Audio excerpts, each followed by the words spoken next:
Hello everyone, welcome to my channel study medic. हमने पढ़ा था ड्रेनेज सिस्टम, फर्स्ट पार्ट पढ़ा था जिसको हम बोलते हैं अपवाह तंत्र। मध्य प्रदेश की नदियों का जो अपवाह तंत्र है वो हमने पढ़ा था। और उसमें हमने देखा था कि अपवाह क्या होता है, अपवाह तंत्र क्या होता है, जल विभाजक क्या होता है। इट मीन्स हमारा वाटर शेड और जो ड्रेनेज सिस्टम है वो क्या क्या होता है ना। तो उसमें हमने मुख्य जो 3 टाइप के जो अपवाह तंत्र हैं वो पढ़े थे, वो देखे थे। तो उसमें हमारे जो 6 अपवाह तंत्र थे वो कौन कौन से थे।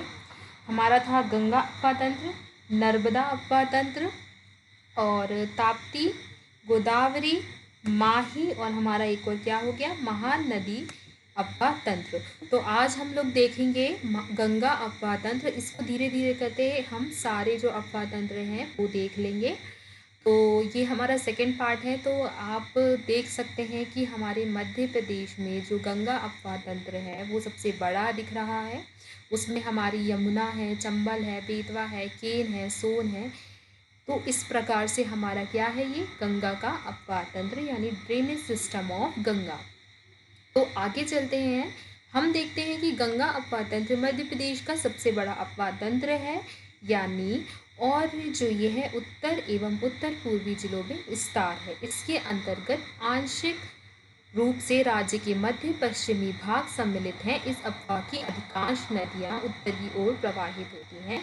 जैसा कि हम ये देख सकते हैं कि गंगा अपवाह तंत्र है, ये हम जानते हैं कि जो हमारा जो मध्य प्रदेश है उसके ऊपर जो उत्तर भाग है, उत्तर पूर्वी भाग है, उसमें हमारा क्या आता है, गंगा नदी का विस्तार है और गंगा नदी बहती है।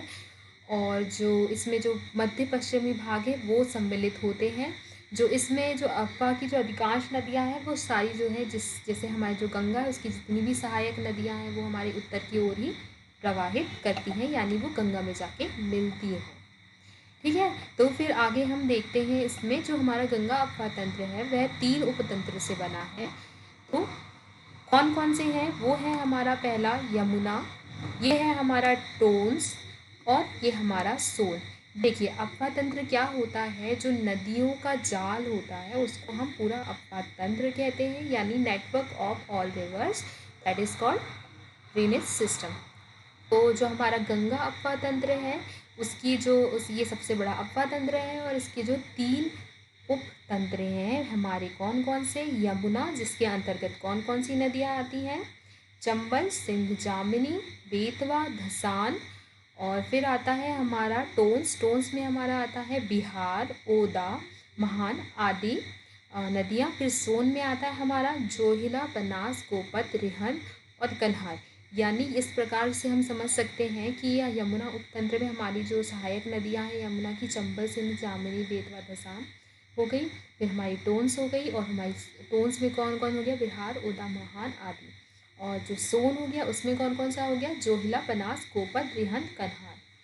ठीक है, फिर आगे चलते हैं हम। जो चंबल नदी है उसका जो उद्गम है वो कहाँ से हुआ है, ये हमारा जो चंबल नदी है उद्गम इसका, हमने इसका जो चंबल इंट्रोडक्शन में भी इसके बारे में पढ़ा था। जब हमने मध्य प्रदेश का इंट्रोडक्शन पढ़ा था उसमें भी हमने ये सब चीज़ें बात की थी चंबल नदी के बारे में। तो चंबल नदी का जो उद्गम है वो हुआ है, यानी ये इसका ओरिजिन कहाँ है, इंदौर ज़िले में महू में। जो हमारी जानापाव पहाड़ी है ये हमारा विंध्य श्रेणी के अंतर्गत आता है। मैंने पर्वत के जो पर्वत है, mountains of the Madhya Pradesh के जो पर्वत हैं उसकी मैंने वीडियो बना के रखा है। मैं लिंक डिस्क्रिप्शन लिंक पे जो लिंक है वो मैंने डिस्क्रिप्शन पे डाल के रखा है, तो आप ज़रूर देखें। और जो यह उत्तर पूर्व और पूर्व की दिशा बहती है, यानी जैसे चंबल नदी है हमारा, उसका उद्गम कहाँ है, इंदौर में है। तो इंदौर से पूर्व की जाती है, फिर उसके बाद ये उत्तर पूर्व दिशा में जाती के यमुना से मिल जाती है ना।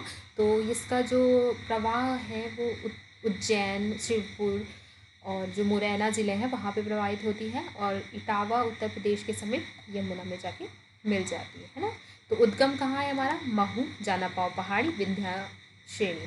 और जो हमारा इसका समापन है यानी जो इसका एंड है कहाँ है, इटावा उत्तर प्रदेश में यमुना नदी पर। ठीक है, फिर जो ये है चंबल नदी वो प्राकृतिक सीमा बनाती है मध्य प्रदेश और राजस्थान के मध्य।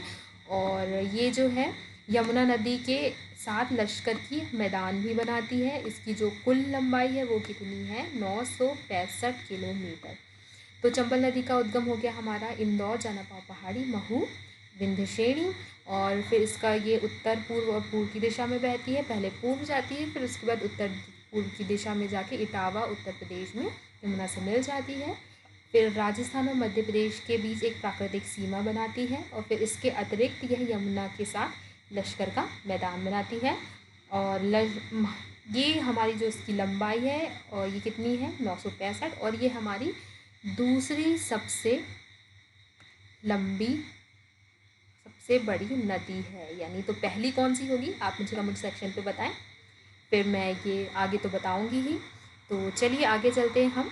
ये हमारा अपवाद तंत्र है हमारा गंगा का, जिसमें हमारी गंगा मुख्य नदी है जो गंगोत्री से निकली है। फिर यमुना है, यमुना जब बहती है तो उसमें चंबल आके मिलती है, फिर बेतवा आके मिलती है, फिर केन मिलती है। फिर ये आगे गंगा नाम से ही प्रवाहित होती है। यमुना यहाँ पे जाके गंगा पे मिलती है और गंगा नाम से प्रवाहित होती है। फिर यहाँ पे हमारा गंगा पे कौन सी नदी मिलती है, सोन नदी मिलती है ना।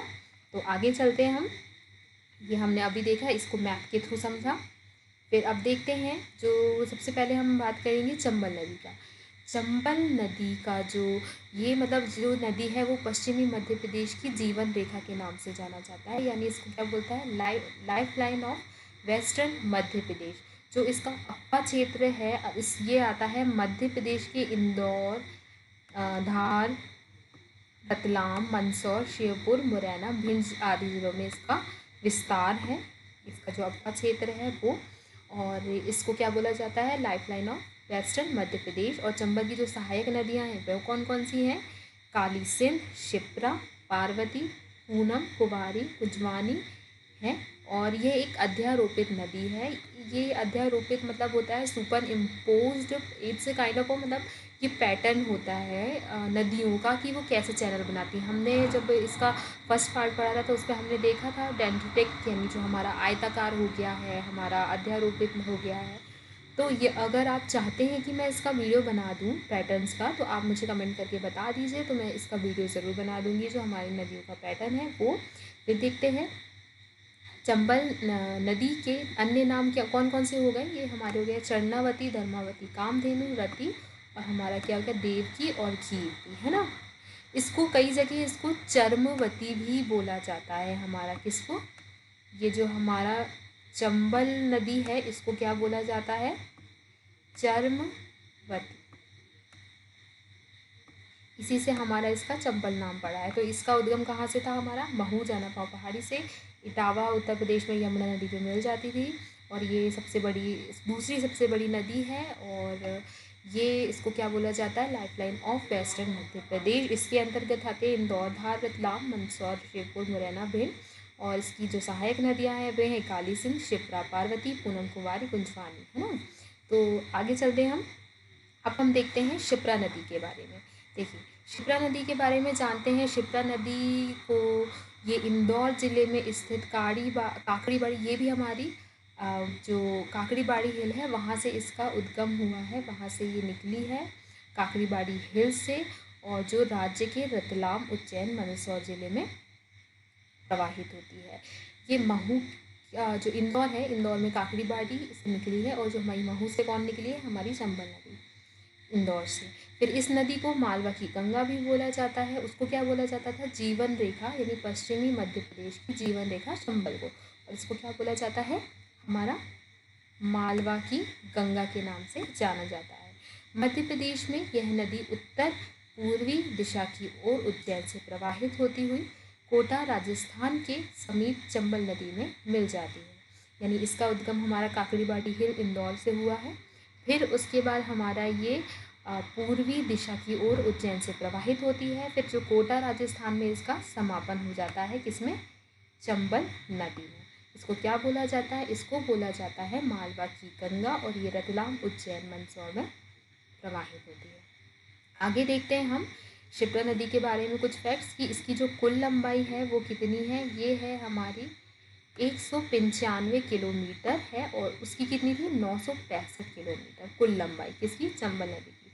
फिर जो क्षिप्रा नदी के तट पर स्थित उज्जैन में प्रत्येक 12 वर्षों के पश्चात महाकुंभ का मेला लगता है हमारे मध्य प्रदेश में। आप जानते होंगे कि देखिए जो भारत है, मतलब 12 ज्योतिर्लिंग में से हमारे यहाँ पे मध्य प्रदेश में 2 ज्योतिर्लिंग हैं। तो आप मुझे कमेंट सेक्शन पे बताएं कि वे 2 ज्योतिर्लिंग कहाँ कहाँ हैं। एक तो हमारा हो गया उज्जैन में, और यहाँ पे जो उज्जैन है क्षिप्रा नदी के तट पर, उस पर 12 वर्षों का क्या लगता है, महाकुंभ मेला लगता है।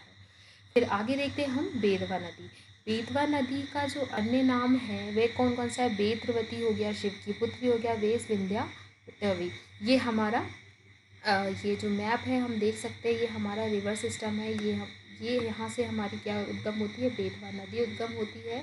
अभी हम बात करेंगे कहाँ से उद्गम होती है। फिर ये आगे जाती है तो ये बीना इसमें जाके मिल जाती है, फिर बेस मिलता है, और धसान, फिर जामनी। तो यानी जो हमारा बेस हो गया, बीना हो गया, धसान हो गया, और क्या, जामनी, ये हमारी बेतवा की क्या है, सहायक नदी है। और इसके अन्य नाम क्या क्या है, बेतवती, शिव की पुत्री, वेश विंध्याटवी, है ना। तो आगे देखते हैं हम कि ये यमुना की एक प्रमुख नदी है और बुंदेलखंड पठार की सबसे प्रमुख नदी है। किस किस की, देखिए ये हमारा यमुना की भी प्रमुख नदी है, हमने अभी बात की थी। यमुना हमारा उपतंत्र है गंगा का, और ये हमारे जो बुंदेलखंड की सबसे प्रमुख नदी है, जो मध्य प्रदेश के कुमरा गांव रायसेन जिले से निकलती है, और यह उत्तर पूर्वी दिशा में प्रवाहित होकर हमीरपुर उत्तर प्रदेश के समीप यमुना नदी में मिल जाती है। तो हमारी बेतवा किसकी सहायक नदी हो गई है, यमुना की सहायक नदी है, जो हमीरपुर में उत्तर प्रदेश के समीप यमुना में मिल जाती है। और इसका उद्गम कहाँ से है, रायसेन जिले के कुमरा गांव से निकलती है। जो इसका जल ग्रहण क्षेत्र है वो कौन सा है, ये है हमारा पूर्वी मालवा, यानी जो इसका वाटर मतलब जो कैचमेंट है एरिया वो कौन सा है, वो है हमारा पूर्वी मालवा। आगे चलते हैं हम। जो हमारा जो हमारी बेतवा नदी है उसकी जो कुल लंबाई है वो कितनी है, 480 किलोमीटर है, जो मध्य प्रदेश के 380 किलोमीटर की लंबाई में प्रवाहित होती है ना। तो फिर उसके बाद इसकी जो सहायक नदियां हैं वो कौन कौन सी होगी, हमने बात की थी, धसान, बेस, बीना, जामनी, केन। केन भी इसकी हमारी क्या है, सहायक नदी है। तो आपने जाना कि हमारी बेतवा कहाँ से निकली है, कुमरा गाँव रायसेन से, और ये कहाँ जाके इसका समापन हो जाता है, यमुना नदी पे, और कहाँ पे होता है, हमीरपुर पे, है ना। तो आगे देखते हैं हम। बेतवा नदी को मध्य प्रदेश की गंगा तथा बुंदेलखंड की जीवन रेखा के नाम से भी जाना जाता है, जो मध्य प्रदेश और उत्तर प्रदेश की प्राकृतिक सीमा बनाती है। देवगढ़ इसी नदी के किनारे स्थित है, जिसे बेतवा का आयतन कहते हैं। यानी हमने अभी बात की है, इसको जो क्या कहा जाता है, मध्य प्रदेश की गंगा, और वो जो हमारी क्षिप्रा थी उसको क्या बोला जाता है, मालवा की गंगा। इसको क्या बोला जाता है, याद रखिएगा, आप चीज़ें भूलिएगा नहीं। बेतवा हमारा क्या, मध्य प्रदेश की गंगा, और वो जो हमारा क्षिप्रा नदी थी वो क्या थी, वो थी मालवा की गंगा। ओके, तो ये पॉइंट क्लियर है। इसको बुंदेलखंड की जीवन रेखा के नाम से जाना जाता है। और जो ये है मध्य प्रदेश और उत्तर प्रदेश की प्राकृतिक सीमा बनाती है। ठीक है, तो ये समझ में आया होगा कि जो हमारी चंबल थी वो मध्य प्रदेश और राजस्थान की प्राकृतिक सीमा बनाती थी, और जो हमारा ये है मध्य प्रदेश और उत्तर की जो प्राकृतिक सीमा बनाती है कौन, बेतवा नदी।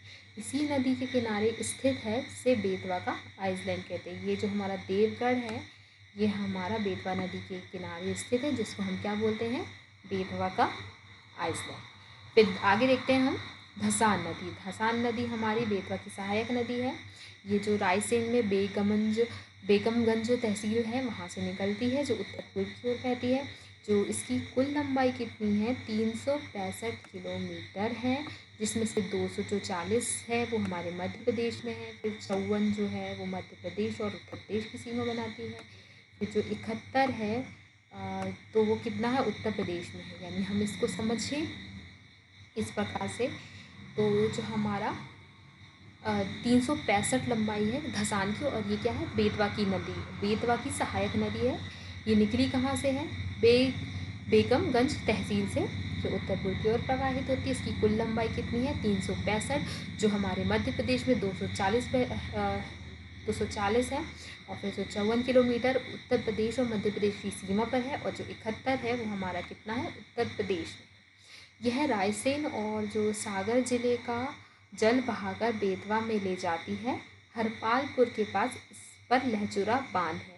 ये लहचूरा बांध है कहाँ पे? हरपालपुर में है, जो हाँ, जो रायसेन और सागर जिले में बह के बेतवा में ले जाती है, और इसी पे लहचूरा जो है, लहचूरा बांध वो बना हुआ है हरपालपुर में।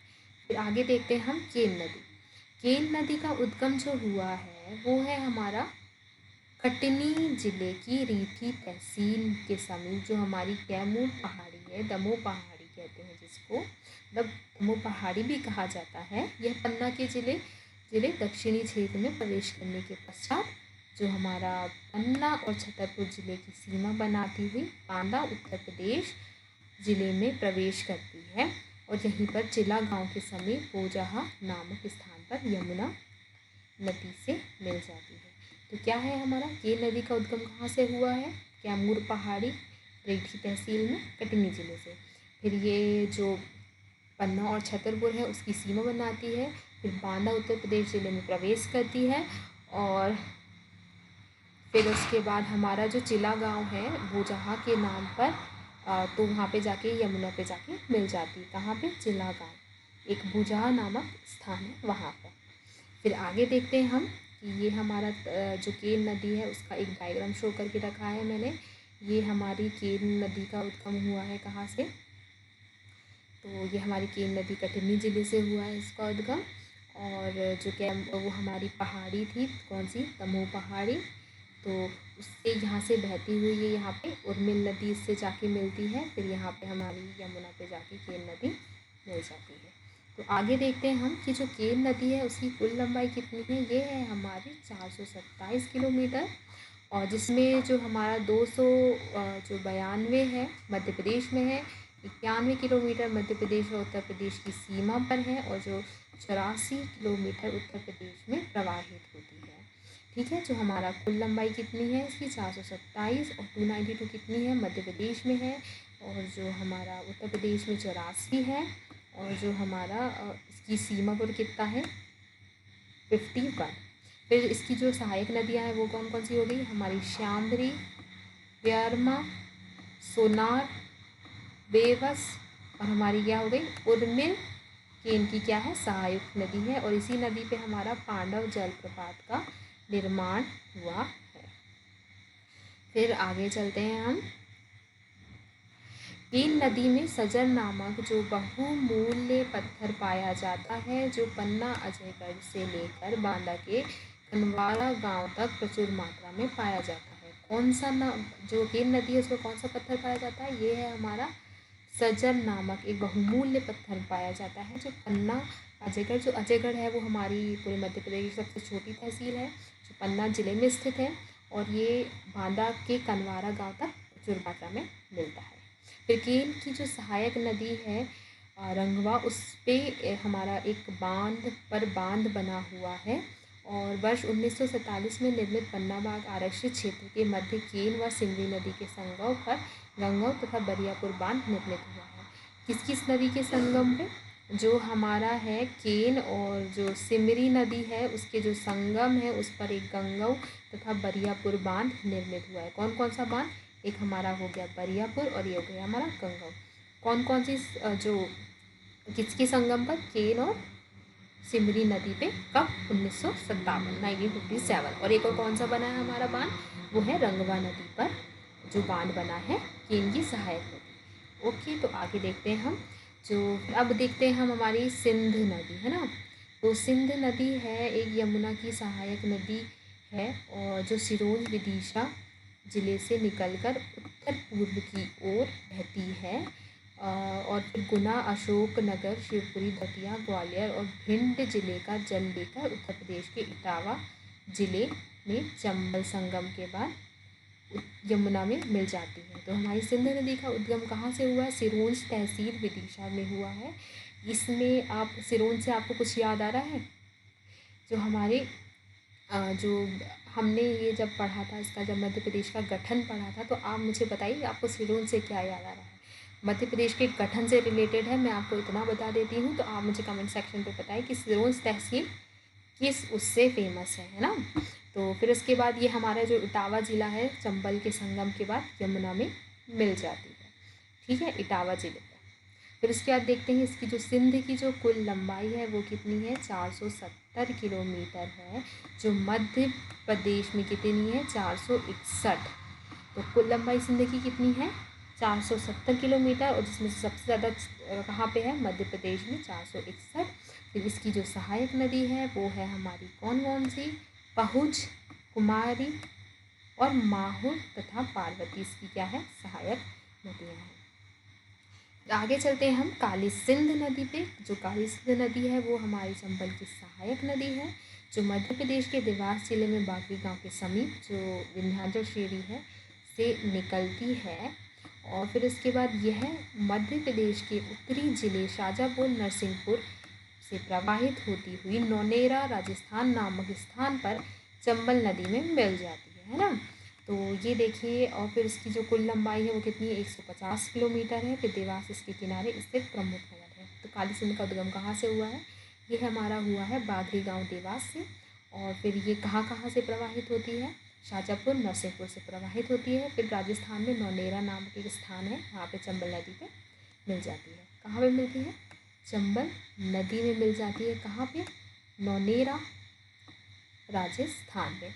इसकी जो कुल लंबाई है वो कितनी है, 150 किलोमीटर लंबाई है। और इस जो देवास है, देवास से, वही सी बात है, देवास से ही निकली है, तो देवास के किनारे इसका प्रमुख, जो देवास है वो इसका प्रमुख नगर है। यानी काली सिंध के तट पर कौन सा जो ज़िला है वो बसा है, देवास। तो आगे हम देखते हैं टोंस नदी। ये हमारा क्या है, दूसरा अपवाह उपतंत्र। याद करिए, हमने यमुना पहला था, फिर टोंस था, फिर कौन सा था, सोन। तो हम इसको देखते हैं। टोंस नदी मध्य प्रदेश के सतना जिले में कैमूर पहाड़ी से निकलकर उत्तर पूर्व दिशा में प्रवाहित होती हुई इलाहाबाद उत्तर प्रदेश के सिरसा नामक स्थान पर गंगा नदी में मिल जाती है। तो हम इसको कैसे समझेंगे कि जो हमारी टोंस नदी का उद्गम है कहाँ से हुआ है, कैमूर पहाड़ी से, और फिर ये उत्तर पूर्व की ओर प्रवाहित होती है। फिर इलाहाबाद उत्तर प्रदेश के सिरसा नामक जो स्थान पर गंगा नदी में मिल जाती है। जो इसकी कुल लंबाई है वो कितनी है, इसकी कुल लंबाई हमारी है 320 किलोमीटर, है ना। तो समझ में आया होगा आपको इतना। फिर आगे हम चलते हैं, ये हमारा टोंस नदी का जो हमने एक डायग्राम के फॉर्म में बनाया है, ये हमारी टोंस नदी है। फिर ये हमारी गंगा पे जाके मिल जाती है। कहाँ पे मिल जाती है, इलाहाबाद में, हमारी सिरसा पे टोंस नदी गंगा पे मिल जाती है। आगे देखते हैं हम सोन नदी। जो सोन नदी है ये हमारा तीसरा उपतंत्र है, किसका, गंगा अपवाद क्षेत्र। तो सोन नदी गंगा नदी के दाईं ओर से मिलने वाली प्रमुख सहायक नदी है। यानी दाईं ओर से, यानी ये हमारा राइट हैंड ट्रिब्यूटरीज है किसकी, गंगा नदी की, कौन, सोन नदी। फिर है मध्य प्रदेश के जो अनूपपुर ज़िले में स्थित अमरकंटक पहाड़ी है, वहाँ से निकलती है। ये जो नदी है अमरकंटक पहाड़ी के उत्तरी किनारे पर जलप्रपातों की श्रृंखलाओं को का निर्माण करती है तथा उत्तर पूर्व की ओर प्रवाहित होती हुई जो आरा बिहार के पास समीप नामनगर दानापुर में, इसको कई जगह हम इसको दीनपुरा भी पढ़ा जाता है, नदी में मिल जाती है। तो इसका जो उद्गम है कहाँ से हुआ, अनूपपुर ज़िले अमरकंटक पहाड़ी से। और ये कहाँ जाके समापन है इसका, रामनगर दानपुरा गंगा नदी पर है। और जो इसका अमरकंटक पहाड़ी के उत्तरी किनारे पर जलप्रपातों की श्रृंखला का भी निर्माण करती है। सोन नदी के जो अन्य नाम कौन से हो गए, सोन, पालिका, सुभागित्री, और फिर क्या हो गया हमारा सोनभद्र। ओके, तो आगे देखते हैं हम, ये हमारा सोन नदी का अपवाद तंत्र है, यानी ये हमारी सोन नदी की क्या हो गई, ये हो गई हमारी सोन नदी की सहायक नदी जोहिला, और ये हो गई हमारी सोन नदी की रिहंद, जो है हमारी सहायक नदी है। और ये हमारा गंगा है, गंगा में जाके मिल जाती है। फिर आगे देखते हैं हम, इसका जो कुल लंबाई है वो कितना है, 780 किलोमीटर। और फिर उसके बाद जो मध्य प्रदेश में इसकी लंबाई कितनी है 509 किलोमीटर। तो हमारी सोन नदी की कितनी लंबाई हो गई 780 किलोमीटर।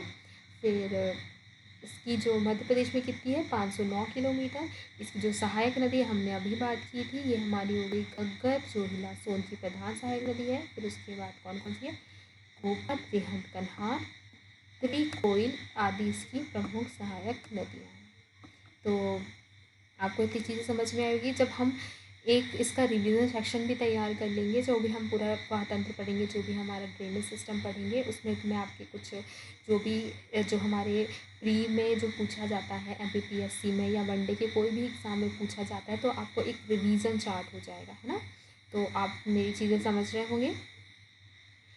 और फिर उसके बाद एक सोन नदी जो है, मतलब सोन नदी गंगा के दक्षिणी भाग में मिलने वाली सबसे बड़ी नदी है, जो कैमूर श्रेणी एवं छोटा नागपुर पठार के मध्य सीमा बनाती है। यानी ये जो गंगा के दक्षिणी भाग में मिलने वाली सबसे बड़ी नदी है। यानी दक्षिणी भाग से आप समझ रहे हैं कि हमारी क्या थी, जो गंगा नदी है।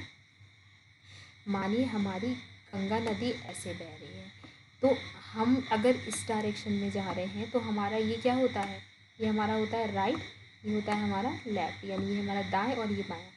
तो जो हमारा ये हमारे दाएं की सबसे महत्वपूर्ण नदी है सोन नदी। किसकी जो सहायक नदी है, वो गंगा की सहायक नदी है सोन, जो हमारे दाएं ओर से हमारे गंगा नदी पे आके मिलती है। और ये इसी प्रकार से जब हम भारत पढ़ेंगे तो इसको मैं आप अच्छे से पढ़ाऊँगी। तो ये हमारे दक्षिणी भाग में मिलने वाली सबसे बड़ी नदी है, जो कैमूर श्रेणी एवं जो छोटा नागपुर पठार के मध्य सीमा बनाती है। फिर सोन नदी में दुर्लभ प्रजाति के कछुए भी पाए जाते हैं। ये हमारे जो दुर्लभ प्रजाति के जो कछुए हैं उसके लिए प्रसिद्ध है। और यहाँ पे जानते हैं आप सोन घड़ियाल अभयारण्य भी यहीं पे हमारा इसी नदी पर स्थित है। सो आई होप आपको मेरा वीडियो पसंद आया हो, तो मेरे वीडियो को लाइक शेयर कमेंट करें। अगर मैं आपके लिए MPPSC, other state, CGPSC, MPSI, jail पहरे, Vyapam, MPEB, SSC, banking, railway etcetera के लिए सबके लिए कंटेंट बना लूँगी। आप मुझे कमेंट सेक्शन पे बताएं कि आपको कौन सा कंटेंट चाहिए, तो आपके लिए कंटेंट रेडी रहेगा। मेरे पास बहुत सारे लोगों की रिक्वेस्ट आई है कि एक बार MPPSC की तैयारी कैसे करेंगे, या फिर जो हमारे MPSC MP पुलिस की तैयारी कैसे करें। तो मैं आपको MPPSC का सिलेबस डिस्कस कर दूँगी। आप मुझे कमेंट सेक्शन पे बताएं। अगर आप चाहते हैं कि मैं MPPSC की स्ट्रैटेजी बताऊं, तो आप मुझे कमेंट सेक्शन पे बताएं। और मेरे वीडियो को लाइक करें, शेयर करें, कमेंट करें। और मेरे चैनल को अभी तक आपने अगर सब्सक्राइब नहीं किया है तो मेरे चैनल को सब्सक्राइब करें। Thank you.